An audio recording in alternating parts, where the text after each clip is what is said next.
ఉంది కాదు, నాకు 3 ఇయర్స్ ఉన్నప్పటి నుంచి ఉందండి. బట్ నాకు 3 ఇయర్స్ ఉన్నప్పటి నుంచి ఉన్నా నాకు 14 ఇయర్స్ తర్వాత బయటపడింది. అంటే ఆస్తమా ఉందని నాకు తెలుసు. బట్ ఏంటంటే ఇంట్లో చెప్తాం కదా మన అందరిలో, అమ్మ నాకు పెయిన్ వస్తుందమ్మా అంటే ఏమనుకుంటారు మనకి ఆ ఏజ్లో చెప్తే, ఏముందిలే స్కూల్ డ్రామా పడుతుంది అంతే, స్కూల్ ఎగ్గొట్టడం గ్యాస్ ఎలా వస్తుంది అనుకుంటారు కదా. సో అదే విధంగా మా ఇంట్లో వాళ్ళు అనుకున్నారు. బట్ ఏంటంటే వాళ్ళు అంత రిస్క్ చేయలేదు. రిస్క్ చేయకుండా చెకప్ చేస్తే నార్మల్ డాక్టర్స్ ఏమన్నారంటే ఈ అమ్మాయికి గ్యాస్ట్రిక్ ప్రాబ్లం అందుకే ఇలా వస్తుందని అన్నారు. వాళ్ళు కంప్లీట్ చెకప్ అయితే చేయలేదు, నాకు నార్మల్గా పై చెకప్ చేశారు. చేసేసి ఏమన్నారు గ్యాస్ట్రిక్ అని. సో గ్యాస్ట్రిక్ అయితే మెడిసిన్స్ వాడాను కదా. 2014 వచ్చేసరికి నాకు ఆస్తమా బయటపడింది, చాలా సివియర్ అయింది. సో అలా సివియర్ అవుతే మా డాడీకి భయం వేసి ఆస్తమాకి విజయభారతి చెస్ట్ ఇన్స్టిట్యూట్ అని రాజమండ్రి తీసుకెళ్ళాను. అక్కడికి తీసుకెళ్ళిన తర్వాత డాక్టర్స్ టెస్ట్ చేసి వాళ్ళు అన్నారు మెడిసిన్స్ అయితే వాడాలమ్మా, మెడిసిన్స్ వాడకపోతే మేము చెప్పలేము, కొద్ది రోజులు అయితే మెడిసిన్ కంటిన్యూ చేయాలన్నారు. ఆస్తమా ప్రాబ్లంకి మెడిసిన్ కంటిన్యూ చేయకపోతే ప్రాబ్లం ఏంటి అర్థం కావట్లేదు అని అనుకుంటున్నాను. కానీ మాకు తెలియని విషయం ఏంటంటే లాస్ట్ ఇయర్ తెలిసింది నాకు, 2023లో తెలిసింది నాకు విషయం. నాకు లంగ్స్లో 2 హోల్స్ బ్లాక్ అయింది. సో అలా బ్లాక్ అవ్వడం వల్ల మనకి ఆస్తమా ఉంటే ఏమవుతుంది, కొంచెం నడిస్తేనే ఆయుస్ వస్తుంది అవునా. అటువంటిది నాకు 2 హోల్స్ కూడా బ్లాక్ అయిపోయినాయి కదా. సో అలా బ్లాక్ అవ్వడం వల్ల ఏంటంటే ఎక్కడికి వెళ్ళినా నాకు ఆయుసం వచ్చింది.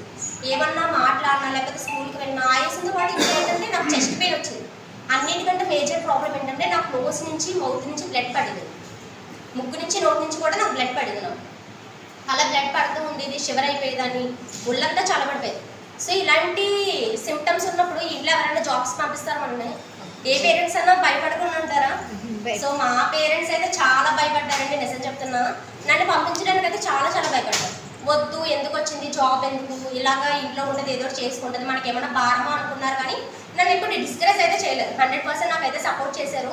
వర్క్ ఫ్రమ్ హోమ్ ఏమైనా వస్తే చేసుకోమ్మా అన్నారు. సో అలాగే వర్క్ ఫ్రమ్ హోమ్ ఆపర్చునిటీ కూడా నాకు వచ్చింది. 2 డేస్ చేసేసరికి ఏమైందంటే కూర్చొని చేయాలి కదా, నాకు ఇక్కడ లంగ్స్ మీద ఎఫెక్ట్ పడిపోయింది. మళ్ళీ నోటి నుంచి ముక్కు నుంచి బ్లడ్ పడిపోయింది నాకు. ఇంకా అలా ఉన్నప్పుడు మనం వర్క్ ఫ్రమ్ హోమ్ అన్నా కంటిన్యూ చేయగలమా? చేయలేదు కదా. సో అలాగే మానేద్దాం అనుకున్నాం. మా మమ్మీ వాళ్ళు లాస్ట్ ఇయర్ తిరుపతి వెళ్ళారు. తిరుపతి వెళ్తే డాక్టర్స్ ఎత్తు ప్రాంతాలు తీసుకెళ్ళకూడదు, కొండ ప్రాంతాలు కదా, ఆయాసం ఎక్కువైపోద్ది అని నన్ను తీసుకెళ్ళపోయేసరికి ఏమైంది, నన్ను ఇంట్లో వదిలేసి మొత్తం ఫ్యామిలీ అందరు ఫ్యామిలీస్ వెళ్ళారు, నేను ఒక్కదాన్ని ఇంట్లో ఉన్నా మా పిన్ని వాళ్ళ ఇంట్లో. సో అలా ఉండేసరికి నాకు ఏడుపు వచ్చింది. అందరూ వెళ్ళిపోయారు, నేను ఒక్కదాన్ని ఉన్నాను, పిల్లలు కూడా వెళ్ళారు, నేను ఉండిపోయాను, ఏడిస్తే మమ్మీ వాళ్ళు అన్నారు సర్లే ఎందుకు నేను వాడపల్లి తీసుకెళ్తాం, వాడపల్లి కూడా వెంకటేశ్వర స్వామిదే కదా అని చెప్పేసి వాడపల్లి తీసుకెళ్ళాను. కానీ అన్ఎక్స్పెక్టెడ్గా నాకు అక్కడే మిరాకిల్ ఎదురైంది. నాకు వాడపల్లిలో నేను లైన్లో పడిపోయానండి ఆస్తమా వచ్చి. నా పక్కనే డాక్టర్, ఏ డాక్టర్? విస్టేజ్ డాక్టర్. సో ఆయన విస్టేజ్ డాక్టరే కాదు, ఆయన నిజంగా అయితే ఒక ఆయుర్వేదిక్ డాక్టర్ అండి. డాక్టర్ రాజు సార్ అని చెప్పేసి అప్పలేనండి, ఆయన అయితే అమలాపురం నుంచి వచ్చారు. ఆయన అయితే నన్ను చూసారు, కంగారు పడకమ్మా ఆస్తమా ప్రాబ్లమే కదా తగ్గిపోతే అని చెప్పారు. సో అలాగా ఆయన మా ఇంటికి వచ్చారు. తర్వాత మా డాడీతో మాట్లాడి మెడిసిన్ ఇచ్చారు. మెడిసిన్ ఇచ్చిన తర్వాత నేను చెప్తే నమ్మనండి, 6 మంత్స్ వాడాను కంటిన్యూగా. లాస్ట్ 6 మంత్స్ నుంచి ఇన్హాలర్ యూజ్ చేయలేదు. చెప్తే ఎవరైనా నమ్ముతారా? డైలీ 2 టైమ్స్ కొట్టేదాన్ని ఇన్హాలర్, ఒక్కసారి కాదు, మార్నింగ్ ఒకసారి ఈవినింగ్ ఒకసారి. ఆ ఇన్హాలర్ కాకుండా స్టెరాయిడ్ తీసుకునేదాన్ని. డేకి వచ్చేసరికి 14 ట్యాబ్లెట్స్ వేసుకునేదాన్ని నేను. 14 ట్యాబ్లెట్స్ అంటే నాకు ఓవర్ స్టెరాయిడ్ అయిపోయి వెయిట్ ఎలా గెయిన్ అయ్యానంటే ఇలా ఇప్పుడు ఎలా ఉన్నానా ఒకప్పుడు ఎలా ఉండేదాన్ని. నిజంగా చెప్తున్నా, ఒకప్పుడు ఇలాగే ఉండేదాన్ని నేను, చబ్బీగా అలా ఏదో టెడ్డీ బేర్లో ఉండేదాన్ని, చిన్న సైజ్ టెడ్డీ బేర్లో.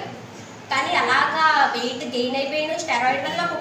అంటే ఇంగ్లీష్ మెడిసిన్ ఏంటి మనకి ఏమంటారు, ఇంగ్లీష్ మెడిసిన్ వాడితే తగ్గిపోతుందా? నిజంగానే తగ్గుతా? తగ్గడం కాదు, నాకు 4-5 రకాల జబ్బులు వచ్చినాయి.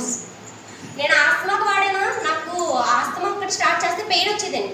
పెయిన్ నుంచి ముక్కు నుంచి నోటి నుంచి బ్లడ్ పడేది, వెయిట్ గెయిన్ అయిపోయింది, హెయిర్ ఫాల్ అయిపోయేది, బ్లాక్ అయిపోయేది, ఎన్ని ప్రాబ్లమ్స్ వచ్చినాయి. మనకి నిజంగానే వాడితే తగ్గిపోతుంటారు కదా, నాకేమైంది పెరిగిపోయింది. సో మనకి ఇంగ్లీష్ మెడిసిన్ మళ్ళీ ప్రూవ్ చేసింది కదా నిజంగానే మనకి ఆస్తమా పెరుగుద్ది, లేకపోతే ఏ ప్రాబ్లం అయినా పెరుగుద్ది అని చెప్పేసి. సో అదేవిధంగా నాకు ఆస్తమా అయితే పెరిగింది. బట్ నేనైతే అక్టోబర్ 28 నుంచి వెస్టేజ్ మెడిసిన్ స్టార్ట్ చేశాను. ఎప్పటి నుంచి స్టార్ట్ చేశాను? అక్టోబర్ 28 స్టార్ట్ చేశాను. 1 ఇయర్ అయిపోయింది కదా, ఇంగ్లీష్ మెడిసిన్ స్టాప్ చేశాను. డాక్టర్స్ మెడిసిన్ స్టాప్ చేస్తే పని అవుతుంది అమ్మాయిని. 6 మంత్స్ అయిందండి మెడిసిన్ స్టాప్ చేశాను. ఏమయ్యాను? మీ అందరి ముందు ఉన్నాను, మాట్లాడుతున్నాను. ఎందుకు ఎలా మాట్లాడుతున్నాను? వెస్టేజ్. సో అర్థమైందా మన వెస్టేజ్ సప్లిమెంట్స్ ఎంత పవర్ఫుల్ అన్నది. నాన్నే ఇంట్లో దారుణంగా తీసుకొచ్చినట్టే. సో అర్థమైందండి మన వెస్టేజ్ సప్లిమెంట్స్ లో ఎంత దమ్ము ఉందన్నది మేడం చెప్పారు. సప్లిమెంట్స్ మా ఫాదర్ కి వాడమండి అని చెప్పేసి నేనే ఉన్నా లైవ్ లో. చూసారా నాకు ఎంత రిజల్ట్ వచ్చిందన్నది. నేనైతే రెస్పోకేట్ యూజ్ చేశానండి, నోని యూజ్ చేశాను, curcumin plus and flax oil కూడా యూజ్ చేశాను నేను. వీటితో పాటు కొలెస్ట్రాల్ కూడా యూజ్ చేశాను. అండ్ ఇప్పటికీ కూడా నేను వెజిటేజ్ నాకు ఆస్తమా అయితే తగ్గిపోయింది, కానీ నేను సప్లిమెంట్ ఆపను. ఎందుకు ఆపను? మనకి prevention is better than cure అంటారండి. అంటే జబ్బు రాకుండా ముందు జాగ్రత్తగా నేను వాడుతున్నాను. నాకు ఆస్తమా అయితే తగ్గిపోయింది, కానీ ఫ్యూచర్లో ఏ జబ్బు రాకూడదు కదా. ఆ జబ్బు రాకూడదు అంటే ఏం చేయాలి? ఇంగ్లీష్ మెడిసిన్ వాడాలా? ఏం వాడాలి? వెజిటేజ్ సప్లిమెంట్స్ వాడాలి. నేను అవే యూజ్ చేస్తున్నాను, ఇప్పటికీ కంటిన్యూ చేస్తున్నాను. నాతో పాటు మా ఇంట్లో ఏ ప్రాబ్లం ఎవరికి ఉన్నా సరే నేను వెజిటేజ్ సప్లిమెంట్స్ మాత్రమే ఇస్తాను. ఎవరైనా హాస్పిటల్కి వెళ్తానంటే ఎందుకు వెళ్ళాలి, ఏం కావాలండి వెజిటేజ్లో సప్లిమెంట్ లేదా అని అడుగుతారు. మన దాంట్లో సప్లిమెంట్ ఉంది, దమ్ము ఉంది, చక్కగా వర్క్ అవుతుంది అది. ఇంకా అంతకన్నా ఇంకేం అవసరం మనకి వెజిటేజ్ సప్లిమెంట్స్ కాకుండా బయటకు వెళ్ళడానికి. సో నా వెజిటేజ్ జర్నీ అయితే ఇదేండి. అండ్ నేను October 28th అయితే మెడిసిన్ స్టార్ట్ చేశాను. బట్ నేను ఈ ఫీల్డ్లోకి రావడం అయితే ఏప్రిల్ మంత్లో ఫీల్డ్లోకి వచ్చాను. ఈ బిజినెస్ ఫీల్డ్లోకి నేను వచ్చి ఈ 2023 ఏప్రిల్ మంత్లో వచ్చాను. నాకు ఇప్పుడు వచ్చి 8 months జర్నీ అవుతుంది. ఈ 8 months జర్నీలో నేను ప్రెసెంట్ అయితే గోల్డ్ లెవెల్లో ఉన్నాను. Last month 1 day work shop రాజమండ్రిలో అయినప్పుడు మేడం అప్పుడైతే స్టేజ్ మీద పిలిచారు. అప్పుడైతే నేను బ్రాంజ్ అండి. 1.5 month బ్యాక్ నేను బ్రాంజ్లో ఉన్నాను. ఇప్పుడైతే నేను ప్రెసెంట్ ఇప్పుడు గోల్డ్ లెవెల్లోకి వచ్చానండి. సూపర్.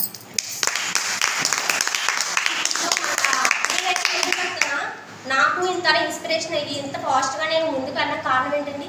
1 day వర్క్షాప్స్ ఒకటి, మన బూట్ క్యాంప్స్ ఒకటి, మన మెయిన్ ఇలాంటి లీడర్స్ ఇచ్చే మోటివేషన్ ఒక లెవెల్. అవునా కాదు?